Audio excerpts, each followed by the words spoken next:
Hi friends, நம்ம இன்றைக்கி புடலங்காய் உசிலி செய்கிறது எப்படின்னு பார்க்கலாம். புடலங்காய் 1/4 கிலோ.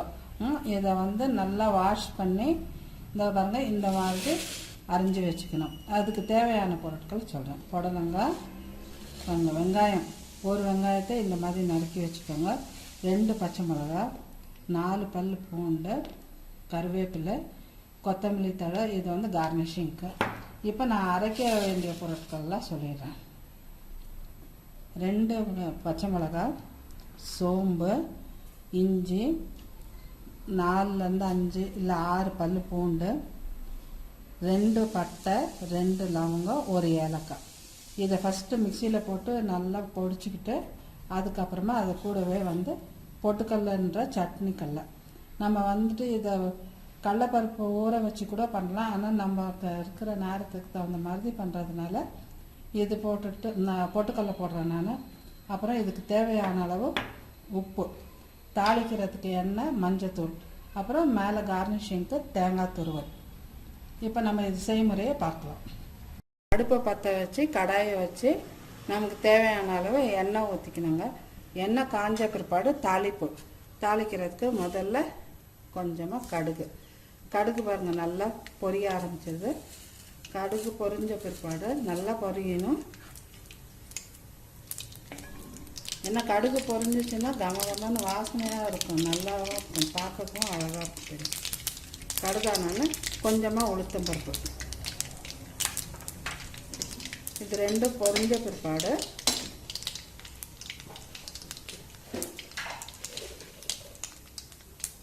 ஒரே ஒரு உலர்ந்த மிளகாய், சும்மா நம்ம அந்த வாசனைக்காக. இதான பிற்பாடு கருவேப்பிலை ஆனோடனே இந்த 2 பச்சை மிளகாய் அரிஞ்சு வச்சுருக்கோம் இல்லைங்களா, அது போட்டுக்கணும். அது ஆனோடனே பூண்டு. இப்போயே பாருங்கள் கமகமன்னு வாசனை வருது. அடுத்து வெங்காயம்.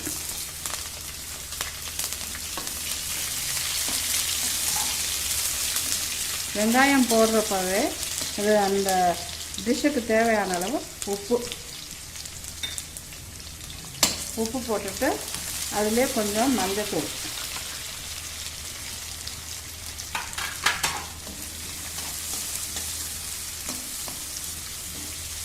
வெங்காயம் இப்படி தனித்தனியாக இதெல்லாம் ஆன பிற்பாடு இந்த நம்ம அரிஞ்சு வச்சுருக்கோம் இல்லைங்களா புடலங்காய் அரிஞ்சு கழுவி எல்லாம் சுத்தம் பண்ணி வச்சுருக்கோம், அதை போட்டுடலாம். இது ரொம்ப ருசியாக இருக்குங்க. வத்த குழம்பெல்லாம் வச்சாக்கா இந்த மாதிரி உசிலி செஞ்சு சாப்பிட்டா ரொம்ப டேஸ்ட்டாகவும் இருக்கும். வேறு காயெல்லாம் நமக்கு கேடாது.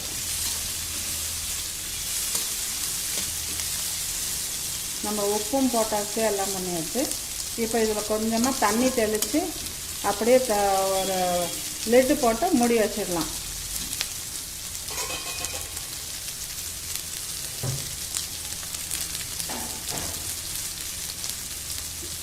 இந்த புடலங்காய்க்கால ரொம்ப தண்ணி தேவையில்லைங்க. ஏன்னா அதுவே நல்லா இலசாக இருக்கிறதுனால நல்லாவும் இருக்கும். பார்க்க க்ரீனாக அந்த க்ரீன் அண்ட் எல்லோ கிராண்ட் எல்லோன்னு சொல்லுவாங்க இல்லைங்களா, அந்த மாதிரி இந்த மஞ்சளுக்கும் பச்சைக்கும் பார்க்கவே அழகாக இருக்கும். கலர் பாருங்கள் எப்படி.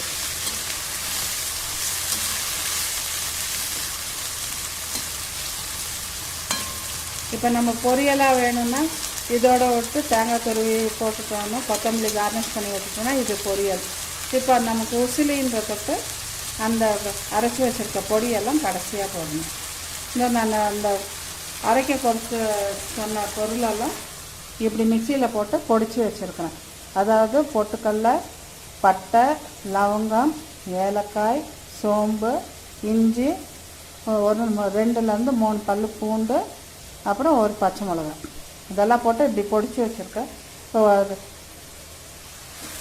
புடலங்காய் நல்லா வெந்த பிற்பாடு இதை தூவி விட்டுட்டு மேலே தேங்காய் துருவலையும் கொத்தமல்லி தழையும் தூவி விட்டு இறக்கி வச்சுட்டு அது கொஞ்சம் உசிலி. இது செய்ய ஒரு 10 நிமிஷம் ஆகும், அவ்வளோதான். புடலங்காய் வேகிறதுல தான் இருக்குது.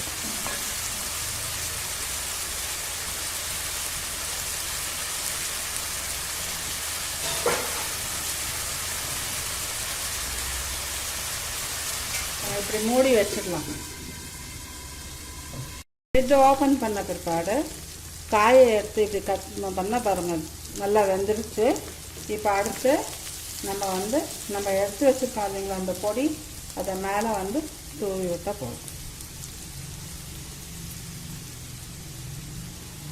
இந்த உசிலி எல்லாம் செஞ்சாக்கா இதுக்கெல்லாம் கொஞ்சம் எண்ணெய் அதிகமாக தேவைப்படுங்க. ஏன்னா இந்த ட்ரை பவுடர் போடுறோம் இல்லைங்களா, அது பைண்டிங் ஏஜென்ட் மாதிரி அந்த காய் மேலெல்லாம் சுருண்டு வந்துடும். இப்போ சாப்பிட கமகமான வாசனை வருதுங்க. சோம்பு, பட்டை, லவங்கம் எல்லாம் இந்த பொடி போட்ட உடனே அப்படி வாசனை வருது. நம்ம பழைய ட்ரெடிஷ்னல் டைப்புனாக்கா கடலப்பருப்பு ஊற வச்சு இதே மாதிரி பட்டை, லவங்கம், சோம்பு, ஏலக்காய் எல்லாம் போட்டு அரைச்சி அந்த மாவை இட்லி பாத்திரத்தில் வேக வச்சு அதை உதுத்து விட்டு அதெல்லாம் பண்ணோன்னா ரொம்ப லேட் ஆகுங்க. அது அதனால் இந்த மாதிரி இது கடலப்பருப்புக்கு பதிலாக போட்டுக்கல. இப்போ அங்கே எவ்வளோ சீக்கிரம் ஆயிடுச்சு. இதை பழைய ட்ரெடிஷ்னல் டைப்புனாக்கா ரொம்ப நேரம் ஆகும்.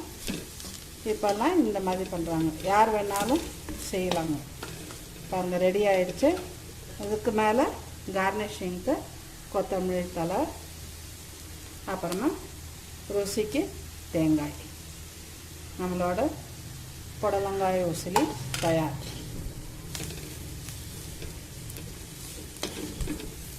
இதை நம்ம சைட் டிஷ்ஷாக சப்பாத்திக்கெல்லாம் கூட வச்சு சாப்பிட்லாங்க. சப்பாத்தி மொத்தத்தில் இந்தியன் ரொட்டிக்கு எதுக்குனாலும் கூட வச்சு சாப்பிட்லாம்.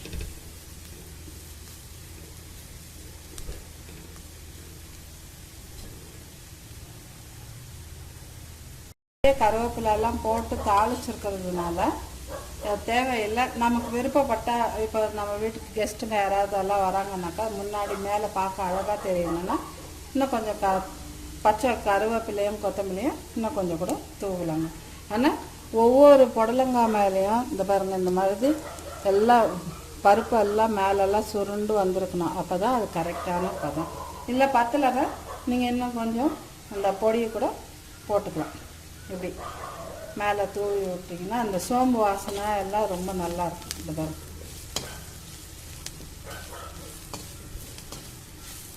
நம்ம ஊற்றின எண்ணெய் எல்லாம் கடாயிலெல்லாம் ஒட்டாமல் எல்லாம் வந்துடுச்சு பாருங்க. அவ்வளோதான். இப்போ நம்ம உசிலி தயார்.